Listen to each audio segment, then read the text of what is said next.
મહત્વના સમાચાર મળી રહ્યા છે દાહોદ જિલ્લાથી। દાહોદ જિલ્લા કોંગ્રેસ સમિતિ દ્વારા આજરોજ જિલ્લા કલેક્ટર શ્રીને દાહોદ શહેરમાં લાગી રહેલા સ્માર્ટ મીટરના વિરોધમાં આવેદનપત્ર આપવામાં આવ્યું હતું। આજરોજ દાહોદ જિલ્લાના કોંગ્રેસ સમિતિ દ્વારા દાહોદ શહેરમાં સરકારી તંત્ર દ્વારા લગાવવામાં આવી રહેલા સ્માર્ટ મીટરના વિરોધમાં દાહોદ જિલ્લા કોંગ્રેસ સમિતિના સભ્યો દ્વારા એક આવેદનપત્ર આપવામાં આવ્યું હતું અને આ જિલ્લા કલેક્ટર શ્રી નિવેદન કરવામાં આવ્યું હતું કે આ સ્માર્ટ મીટર હાલ તો પોસ્ટપેડ કરી અને લગાવવામાં આવે છે, પાછળથી પ્રીપેડ નહીં થાય તેની જવાબદારી વીજ કંપની અને સરકારશ્રી દ્વારા ગ્રાહકોને આપવામાં આવી હતી, જેથી કરી પ્રજાના હિતને ધ્યાનમાં રાખી પહેલા સ્માર્ટ મીટરનો પબ્લિક અભિપ્રાય લેવો જોઈએ અને જરૂરિયાત હોય તો જ સ્માર્ટ મીટર લગાવવા સાથે આ સ્માર્ટ મીટર ભોળી કરી પ્રજાના ખિસ્સા કાપવાનું સાધન ન બની જાય તેવી રજૂઆત કરવામાં આવી હતી। સાથે એવા આક્ષેપ કરવામાં આવ્યા કે અદાણી અને અંબાણી જેવા ઉદ્યોગપતિઓના ખિસ્સા ભરવાનું એક ષડયંત્ર છે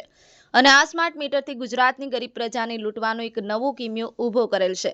જેથી કોંગ્રેસ સમિતિના આગેવાનો દ્વારા કલેક્ટર સાહેબને આ સ્માર્ટ મીટર નહીં લગાવવા માટે કડક સૂચનો કરવામાં આવી હતી અને જો અમારી આ અપીલ ધ્યાને નહીં લેવામાં આવે તો આગળ ઉગ્ર આંદોલન કરવાની ચીમકી પણ આપવામાં આવી હતી। Bureau report CJ24 India news Chetnaben Ganava Ramesh सत्यनी साथे। बंद करो, नहीं चलेगा, नहीं चलेगा, स्मार्ट मीटर नहीं चलेगा, नहीं चलेगा, नहीं चलेगा, नहीं चलेगा, नहीं चलेगा, स्मार्ट मीटर नहीं चलेगा, नहीं चलेगा, नहीं चलेगा।